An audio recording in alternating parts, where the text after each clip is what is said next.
Bonjour Gérard. Bonjour Eric Darche. Alors voilà, je t'ai demandé si tu voulais bien témoigner parce que donc on se connaît depuis je pense plus de 20 ans, 20-25 ans.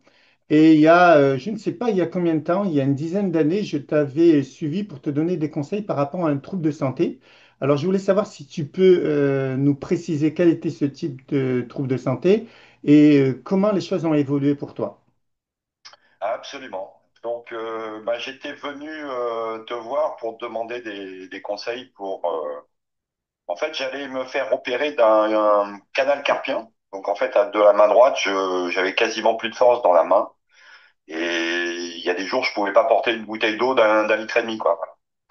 Donc, quand je suis venu te voir, j'étais à quoi? À un petit mois de l'opération. J'avais été faire les tests neurologiques qui avaient montré un fort ralentissement dans le poignet. Voilà, et puis écoute, donc tu m'as fait un réglage, on va dire alimentaire, en supprimant quelques aliments que je surconsommais, et Il me puis semble que tu consommais beaucoup de produits laitiers de mémoire. beaucoup de fromage, beaucoup de café. Voilà. Donc ça, il a fallu que je réduise énormément. Et puis des compléments alimentaires, dont le jus d'herbe d'orge, je me rappelle de celui-là. Mm. Voilà. Et puis, écoute, c'est très simple. Je t'ai rappelé 15 jours après pour te dire, écoute, j'ai plus rien du tout au poignet, j'ai plus de gêne, j'ai récupéré ma force. Ça a été aussi rapide en 15 jours? 15 jours, j'avais plus aucune douleur. J'avais récupéré. Alors, la force est revenue un petit peu plus après, si tu veux. Mais en tout cas, j'avais plus aucune gêne au bout de 15 jours. Mais ce problème, il était installé depuis combien de mois ou combien d'années? Ça faisait 3, 4 ans que ça se détériorait. J'avais commencé par faire des tendinites, un tennis elbow, suite à des travaux ménagers 4 ans avant. Et puis finalement, j'ai toujours eu un petit peu la tendinite au poignet et c'est descendu voilà, dans le poignet. D'accord, Ouais, ça a d'accord. commencé au coude et c'est descendu au poignet. Et qu'est-ce que Donc, disaient les médecins? il disait pas grand-chose parce que je prenais des. En fait, si tu veux, j'avais essayé un peu tout. J'avais quand même fait de l'acupuncture, j'avais pris pas mal de pommades, de traitements avec des huiles essentielles, etc. Les huiles essentielles, extérieur, en usage externe, ça avait amélioré, mais ça avait pas guéri le truc, quoi. En fait, je vivais avec. Voilà. Voilà. Et ben en fait, au Alors, bout d'un jour, j'étais parfaitement pas guéri, mais j'avais plus de douleur. Et aujourd'hui, ça fait un peu plus de 10 ans. C'est jamais revenu, quoi. ah non, mais c'est une histoire qui remonte à plus de 10 ans, il me semble, non?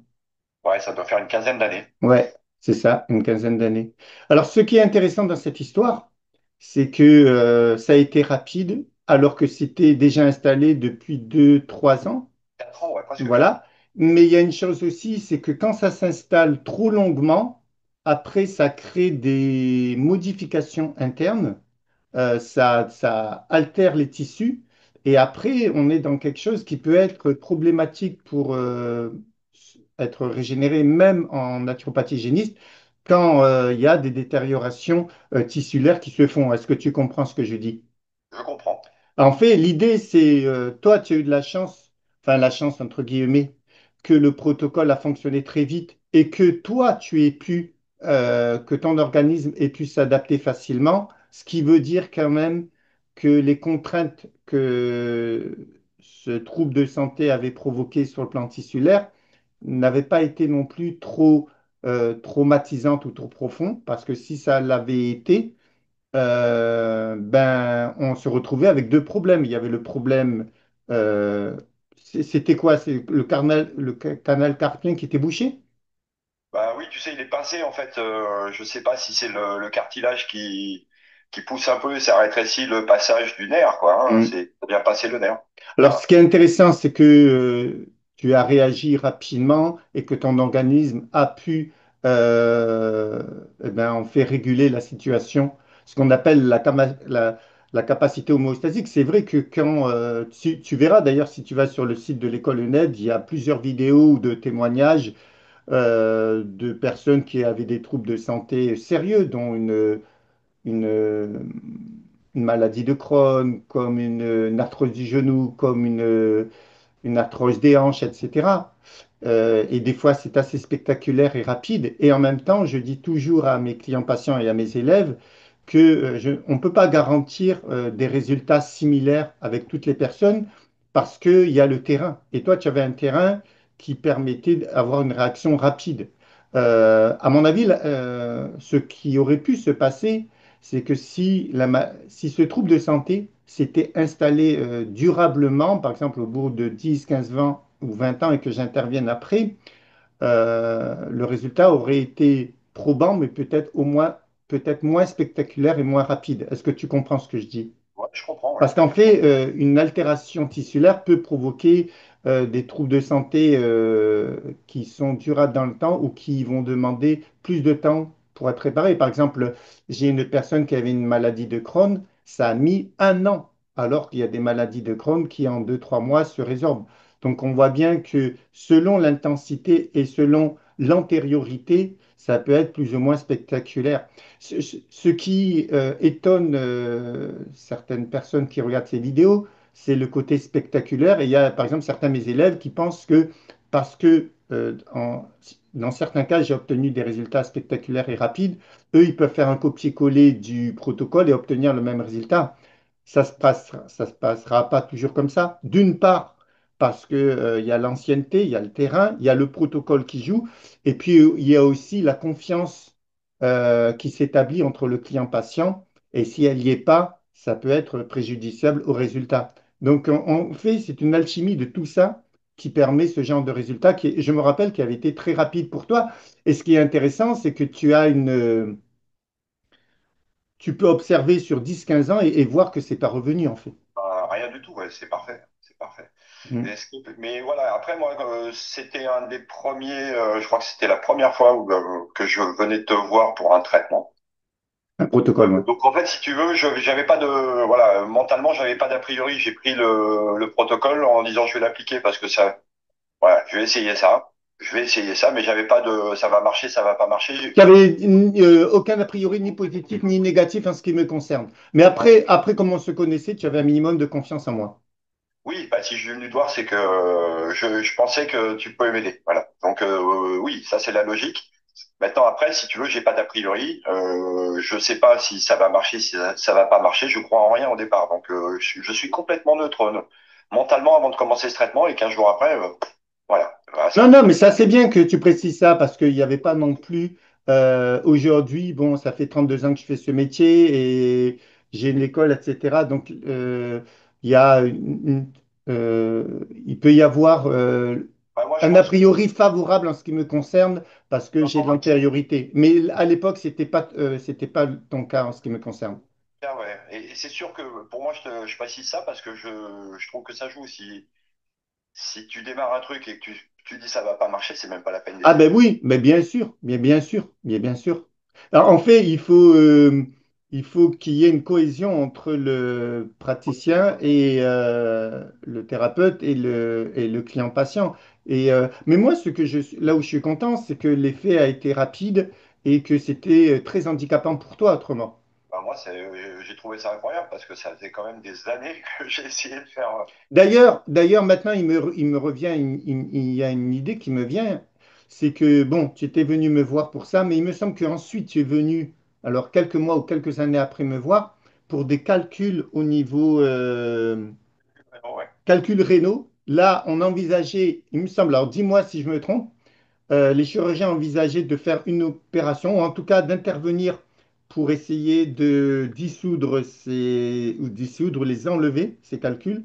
Et je t'ai donné un protocole, il me semble. Alors, je ne dirais pas à base de quoi, parce que du coup, les gens vont se jeter là-dessus alors qu'il faut un réglage alimentaire, donc je ne dirais pas avec quoi. Mais toujours est-il que les calculs se sont dissous en 2, 3, 4 mois. En combien de Non, temps? non, ouais, exactement 8. 8 mois. Et tous, petit à petit, se sont dissous. Ils ont été éliminés par les urines. Voilà, absolument. Et en fait, ouais, donc là, c'était un gros réglage alimentaire et il a vraiment fallu que j'arrête le fromage. C'était pareil, j'ai arrêté le thé, le café et le fromage, entre autres, pendant 9 mois.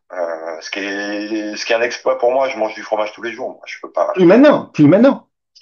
Presque, maintenant, j'en prends, mais j'essaye d'en manger. Je mange essentiellement du fromage de brebis. D'accord. Et j'en mange plus que 4-5 fois par semaine. Mais j'ai arrêté la vache. Voilà. Et tes calculs, ils ont mis 8 mois pour être dissous en totalité.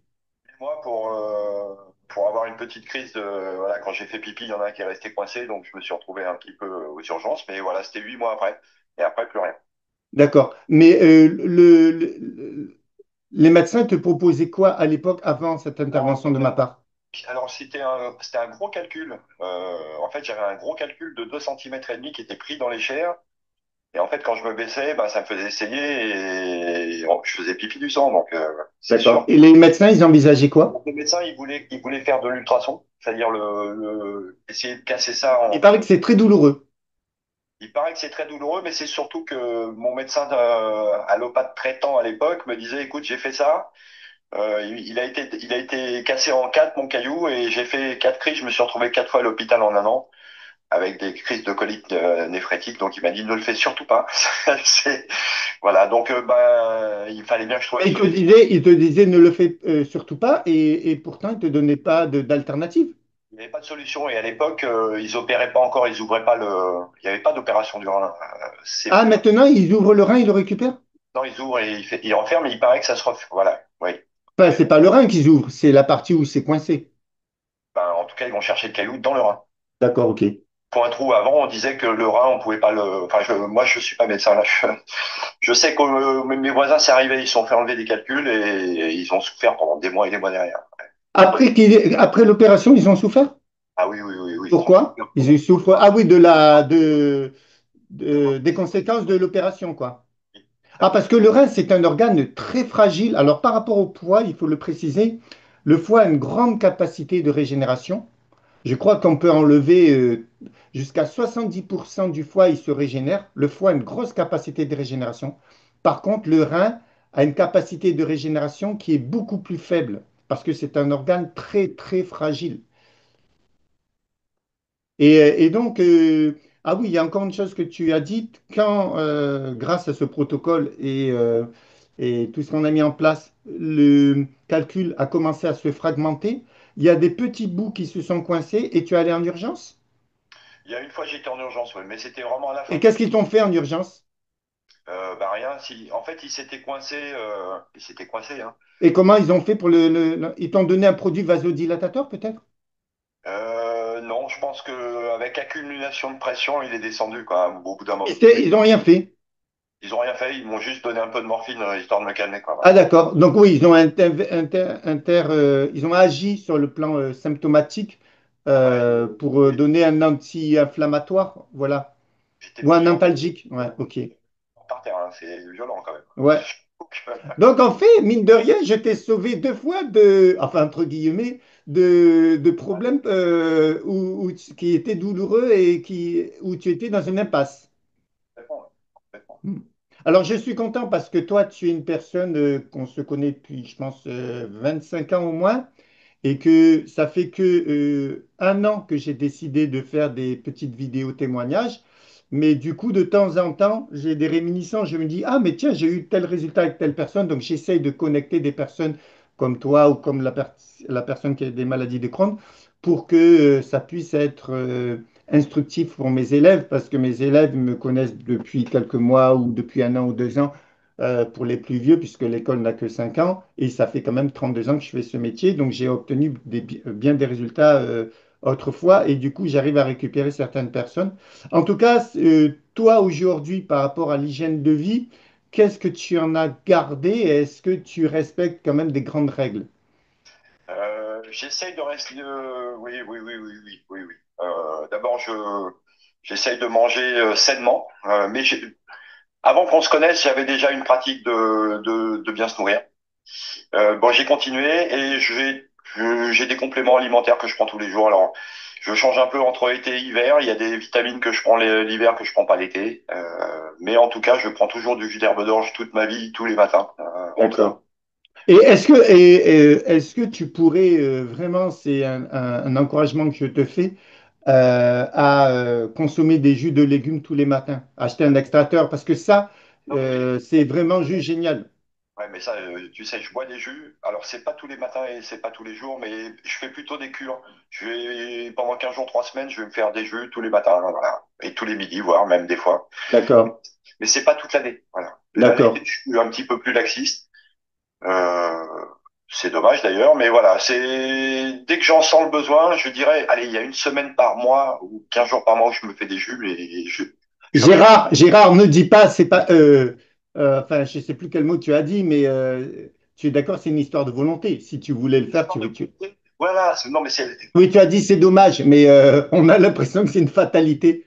non, c'est pas une fatalité. Je sais que je peux faire mieux, qu'on peut avoir une hygiène de vie. Voilà, moi, je suis partagé toujours entre la facilité. Alors, c'est pas de la, ouais, ça peut être de la fainéantise, mais je suis partagé entre le bonheur, la contrainte, etc. Donc, c'est un équilibre.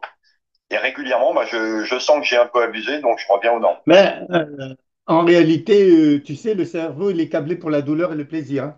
Voilà. Donc, et d'ailleurs, moi, je vais te dire, je n'ai aucun trouble de santé, mais si on me demande pourquoi je me suis discipliné à avoir une certaine hygiène de vie, parce que euh, on est d'accord que quand on prend de l'âge et si on se laisse aller, c'est comme une machine, entre guillemets, même si le corps humain n'est pas une machine, mais à certains niveaux, il y a une sorte de mécanique et elle s'use.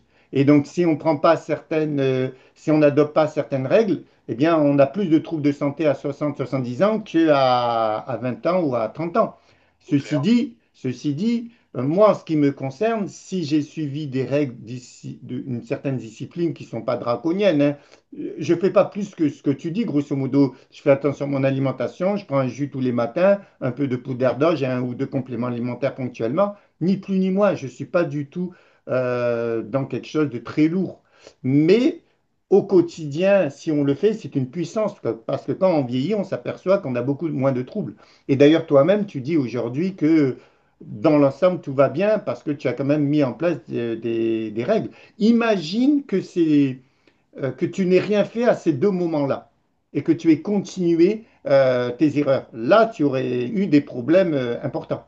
Oui, mais c'était pas possible, hein. En fait, pas possible. Il y en a qui vont dans le mur, hein. Ah bah, tu vas dans le mur, oui. C'est exactement comme ça, ouais. Mais C'est bon, oui, ça. non. Ouais, bah, alors c'était un problème d'infirmité dans un premier temps et de super peur. Oui, non, ouais, un moment. Mais quand tu parles de discipline et de rigueur et avec la notion de plaisir, on est des êtres humains, donc on a tous ce challenge de trouver l'équilibre entre, parce que je vais t'expliquer quelque chose, honnêtement, si je pouvais obtenir la qualité de santé que j'ai aujourd'hui sans aucun effort, eh ben, je ferais aucun effort. Ah, Je ne suis pas obsédé à faire des efforts, mais on voit bien qu'à un moment donné, on fait des efforts parce qu'on se dit, je veux avoir une bonne santé, donc si c'est le prix à payer, et que c'est pas très lourd en fait, hein, on n'a pas de régime draconien derrière. Il y a des gens qui sont obligés d'avoir un régime draconien parce qu'ils ont une maladie de Crohn, ils ne peuvent plus à vie consommer des produits laitiers ou produits au gluten, mais ce n'est pas ton cas. c'est pas mon cas. Et puis, bah, moi, alors, il y a des gens, les jus de légumes, mais c'est dégoûtant, mais c'est des fous furieux. Plus tu bois du jus de légumes et plus les légumes, c'est bon, quoi. Enfin, voilà. Si tu veux, il y a c'est vrai qu'il y a des légumes, quand tu te fais des jus, tu dis, putain, c'est pas bon. Mais c'est pas vrai. En fait, on s'habitue, voilà, aujourd'hui, 3 ans, 4 ans, 10 ans après avoir fait des jus, bah, je trouve que c'est vraiment excellent, le légume. Et tu continues le café du matin? Pas tous les jours. Voilà. D'accord. Maintenant, je me limite à un café ou deux par jour, parce qu'avant, j'en buvais au moins 12. Voilà. Au moins? Au moins 12, ouais. Waouh! Oui. Mais douze avant que je te conseille, pas après. Avant, tu me conseilles. Et après, c'est peut-être arrivé une semaine ou deux dans le temps. Tu sais, il y a des fois où si je dors pas, je vais tenir au café, donc je suis capable de consommer. D'ailleurs, moi, je pense que ce qui t'a sauvé, c'est que tu as toujours eu. Alors, il y avait ce côté où tu es quelqu'un qui est un peu, comme on dit, comment on appelle ça? Il y a une figure qui symbolise la notion de plaisir. Oedipe? Non, pas Oedipe. Comment il s'appelle? Non, Comment? Épicure. Épicure, excuse-moi. Là, j'étais parti ailleurs. Ah bah, c'est Oedipe, ça. ça n'a rien à voir, Oedipe. Épicure. Et de l'autre côté, chaque fois qu'il y a eu des challenges, tu as su les remonter et les relever. Oui, oui, mais après je suis raisonnable. Donc, Oui, voilà, je pense que tu es raisonnable. Tu es raisonnable. Tu es donc raisonnable. on emporte toujours à un moment. Voilà, il y a des sacrifices à faire à un moment et c'est des petits sacrifices en tout cas. Pour sa santé, il n'y a pas Mais de. toi, tu les as fait quand tu étais sur la ligne rouge, hein. Oui, et en fait, je les ai faits en me disant, bon, je sais pas si ça va marcher. On essaie, voilà, mais ça a marché complètement. Donc, Ouais, ouais. voilà, si j'avais. Non, mais ouais, c'est à refaire. En fait, c'est une question d'éducation. Notre éducation alimentaire est pas bonne. En fait, je pense qu'en Occident, on mange mal depuis des générations et des générations. Notre petit déjeuner est aberrant. Mais maintenant, enfin, moi, j'ai été élevé comme ça. Quand tu dis qu'il est aberrant, Je vais je pas suis te dire. d'accord avec toi, mais par rapport à quelle notion, en quoi le petit déjeuner est aberrant selon toi? C'est des aliments que, bah, je sais pas, si tu prends un café avec un jus d'orange, des tartines de pain, du beurre, de la confiture, Tu as bien compris la leçon là. du fromage, ça va pas bien se passer, quoi. Ouais. Voilà. Et d'ailleurs, toi, ton petit déjeuner, c'est quoi aujourd'hui? Alors, bah, de toute façon, je commence par mes compléments alimentaires. Une demi-heure après, en général, ça dépend, mais maintenant, c'est des fruits. Je me fais souvent deux bananes, c'est variable. Je me fais aussi des galettes de bananes avec des flocons d'avoine, des œufs. Je mange beaucoup de, alors pas tous les jours, mais un œuf à la coque ou deux œufs à la coque, quasiment, Ah, les quasiment. œufs, tu sais, je t'en avais parlé, c'est juste fantastique les œufs. Ouais, bah, et moi, en fait, si tu veux, en plus, j'ai conçu À la coque, hein. à la coque. Voilà. Donc, ah Ouais, ouais, en plus, c'est ce qu'il y a de meilleur, c'est à la coque. ouais. Enfin, bref. Ouais, j'en mange au moins 20 par semaine minimum. 20 par mois, j'entends. 20, ouais. Ah, mais moi, je mange deux, trois œufs tous les jours à la coque sans aucun souci depuis plus de 20 ans. On nous a fait croire que quand on mangeait beaucoup d'œufs, on avait du cholestérol. Oui, quand il est cuit. Oui, la cuisson joue un rôle important. Lorsqu'il est cuit à la coque, il n'est pas oxydé comme il est avec une cuisson lourde. Et donc, et puis, il faut savoir que les personnes qui ont un taux de cholestérol élevé, ça vient très souvent de leur propre foie parce que 70% du cholestérol est fabriqué par l'organisme et 30% qui est apporté par l'alimentation.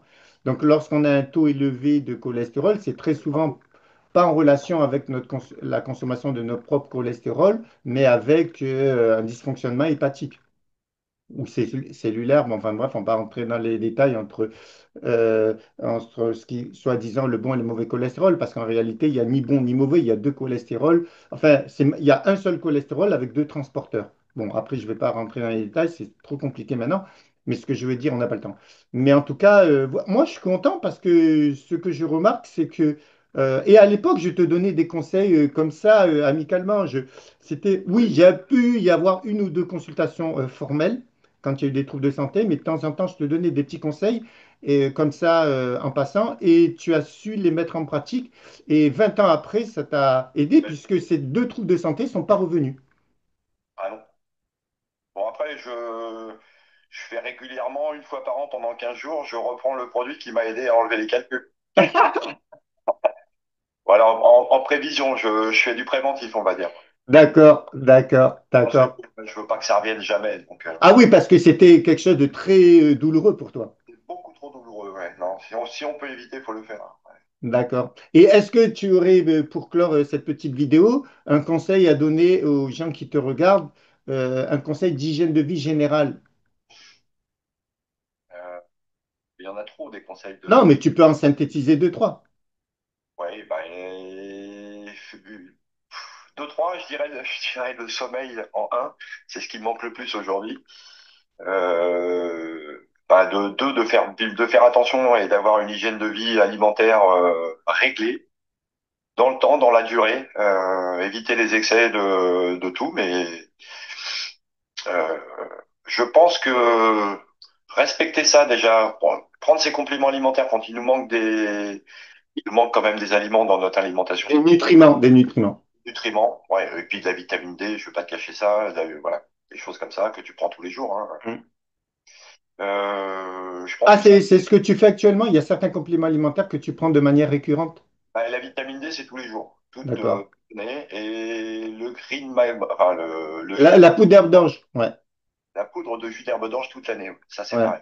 Ouais. Alors ça te prend tout le temps. Mais depuis que j'ai commencé chez toi, donc ça fait 15 ou 16 ans que je prends du jus d'herbe d'orge tous les matins. Ouais, mais ça, je te félicite parce que tu es quelqu'un de discipliné et je pense que c'est cette discipline et le fait que tu aies duré dans le temps qui a permis que ces deux troubles qui auraient pu, ils étaient invalidants, mais ce que tu sais pas, et enfin à mon avis tu le sais quand même, c'est que si tu avais rien fait, aujourd'hui, 15 ans ou 20 ans après, ça aurait provoqué de vrais dégâts.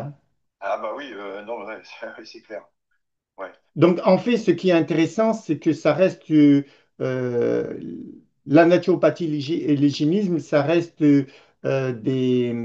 Alors, il y en a qui disent que c'est pas une médecine. Je sais pas même plus comment il faut le définir parce on a plein de mots qui nous sont interdits. Mais en tout cas, ce sont des conseils Des d'hygiène de protocoles. vie qui, qui favorisent l'équilibre sur le long terme. C'est ça qui est intéressant et l'intégrité du corps. Je trouve que je vieillis bien. Actuellement. Voilà. Non, mais c'est vrai, parce qu'au final, aujourd'hui, tu as peu de troubles de santé. Euh, bah, j'ai des petits troubles comme tout le monde, hein, mais j'ai rien installé, j'ai rien de. Voilà.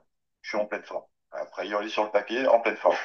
Non, sur le papier, en termes de vécu, quoi. Aujourd'hui, Non, en termes voilà. de. Je me sens très très bien. Et après, en termes d'examen, parce qu'on fait un check-up de temps en temps, tous les voyants sont ouverts. Hein. D'accord. Eh bien, c'est bien. Mais en tout cas, moi, je te félicite parce que je pense que c'est ta discipline et ton bon sens qui t'ont sauvé à plusieurs reprises. Puisque, et d'ailleurs, je voulais te demander comment ça se fait, comment tu expliques le fait qu'à un moment donné, malgré qu'on est dans une société où il y a beaucoup d'informations, tu te retrouves donc 20 ans en arrière avec 15-20 ans en arrière avec ces deux troubles importants. Est-ce que c'est dû à un manque d'informations alimentaires? Comment tu expliques qu'à un moment donné, tu aies pu avoir une alimentation qui était pas du tout adaptée à ta situation? C'est dû à quoi tes habitudes alimentaires? Manger beaucoup de produits laitiers, ceci, cela. C'est un manque de vigilance ou c'est un manque d'éducation de manière générale sur le plan alimentaire et sur le plan d'hygiène de vie? Alors, c'est un ensemble de tout ça. C'est une mauvaise information parce qu'en fait, je pense qu'à l'époque, j'avais aucune notion et aucun besoin d'aller chercher de l'information. Pour moi, tout allait bien. Voilà. D'accord, La deuxième chose, c'est que l'alimentation, manger, pour moi, c'est un plaisir, mais phénoménal. Voilà, dans les piqûres. Et donc, manger des trucs bons qui sont pas bons pour la santé, genre très gras, sucrés, etc. Entre autres, hein, il n'y a pas que ça. Mais c'est un vrai plaisir. Voilà. Donc, je pense que j'ai eu un déséquilibre alimentaire et donc je mangeais beaucoup trop acide, entre autres, et beaucoup trop de sucre. Vraiment énormément de sucre. Voilà, moi, je mangeais vraiment pas bien. Mais parce que j'avais pas d'impact. Je m'étais pas aperçu que ça me faisait du mal à la santé et que ça me faisait tellement plaisir quand je les consommais que, voilà, pour moi, tout allait bien. Jusqu'au jour où, après, attends, j'ai mal, c'est marrant, ça coince. d'accord. Et d'ailleurs, pour conclure cette petite vidéo, toi qui parles des piqûres et de plaisir alimentaire, pour les personnes justement qui sont très tournées vers la bonne alimentation et le plaisir immédiat sur le plan gustatif, voilà, quel conseil tu leur donnerais à toutes ces personnes qui adorent bien manger? Mais quand je dis bien manger, c'est au niveau sur le plan gustatif. Quel conseil tu leur donnerais? Euh, Quel conseil? Ben, de Puisque simple. tu as été ce genre de personne quand même à un moment donné. Ça, mais voilà, on redécouvre des plaisirs à boire des jus. Alors, au début, ça peut paraître débile ce que je dis, mais les gens qui prennent jamais de jus de légumes le matin peuvent trouver ça dégoûtant au début, mais quand on fait 15 jours ou 3 semaines de jus de légumes tous les matins, et les légumes, on les trouve hyper bons sans rajouter de sel, de sucre, de quoi que ce soit, quoi. Voilà. C'est ça Donc, qui est intéressant. C'est qu'en fait, il y a ce que tu suggères, il me semble, derrière ce que tu es en train de dire, c'est la notion d'éducation, de rééducation du goût. absolument, rééducation du goût, de trouver des plaisirs là où on pensait que c'était pas possible, parce qu'on savait pas. D'accord. Et s'il y a des D'accord. sentiments naturels, voilà, je suis désolé, moi, D'ailleurs, le café, il y a beaucoup de gens adorent le café parce qu'ils ont été conditionnés à ça, mais le café, tu le donnes à quelqu'un qui prend des jus de légumes depuis 20, 30 ans. Le café, ça a une certaine amertume, c'est pas non plus. Il va te dire que le goût lui plaît pas. Donc on voit bien que c'est une question d'éducation quand même. c'est l'éducation. Bu le café, les gens disent, ah, bah, si je suis pas réveillé, si j'ai pas bu le café. Voilà, il y a une association de. Alors, c'est vrai, ça donne un petit coup de fouet, mais Et sans comme tu le sais, ça n'amène pas d'énergie. En réalité, ça monte ça aucune. stimule les surrénales, ça pompe l'énergie, ça provoque une réaction énergétique, donc ça prend l'énergie de l'organisme. Mais c'est ce qu'on appelle un stimulant non compensé, alors que certains aliments vont nous apporter de l'énergie, mais en fait, ça seront des stimulants compensés parce qu'ils vont nous apporter des nutriments qui vont compenser la réaction énergétique il y a une différence énorme entre un aliment compensé et non compensé. Le café n'apporte aucun nutriment puisque très souvent le café a été torréfié à plusieurs centaines de degrés, donc jusqu'à 800 degrés pour les plus mauvais cafés. Donc il faut bien savoir qu'à 800 degrés, il n'y a plus aucun nutriment favorable pour la santé. Mais pourquoi il stimule l'organisme? Et cette croyance qui nous apporte de l'énergie, c'est tout simplement parce qu'il provoque une réaction énergétique. Si moi je passe derrière toi et que je te pince, tu vas avoir une réaction, tu vas sursauter. Je ne t'ai pas apporté de l'énergie, j'ai juste provoqué une réaction énergétique. Le café fait exactement ça. Par contre, quand tu prends un jus de légumes, quand tu prends par exemple certaines boissons toniques, mais qui proviennent des fruits et des légumes, eh bien, ils vont t'apporter de l'énergie, mais en même temps, c'est de l'énergie qui est réelle, qui n'est pas au détriment de tes propres réserves. Est-ce que tu sens la nuance? Oui, Elle est énorme. absolument. Voilà. Eh bien, écoute, mon cher Gérard, je te Ouais, remercie pour cette interview, pour ce petit témoignage qui profitera, j'espère, au plus grand nombre. Voilà. Et les gens qui sont épicuriens et qui aiment bien manger se retrouveront dans ton témoignage et qui verront que je pense que tu as toujours gardé ce côté plaisir alimentaire, mais ouais, avec une ouais. discipline. Et aujourd'hui, 20 ans après, tu t'es évité de sérieux problèmes. Puis pour ces gens-là, ça m'évite pas de faire des écarts et de me taper la cloche de temps en temps quand même, c'est-à-dire de très très bien manger. Maintenant, c'est la fréquence. C'est beaucoup moins souvent qu'avant. Ok, merci Gérard, je te remercie, à Merci. bientôt. Au Ciao. revoir.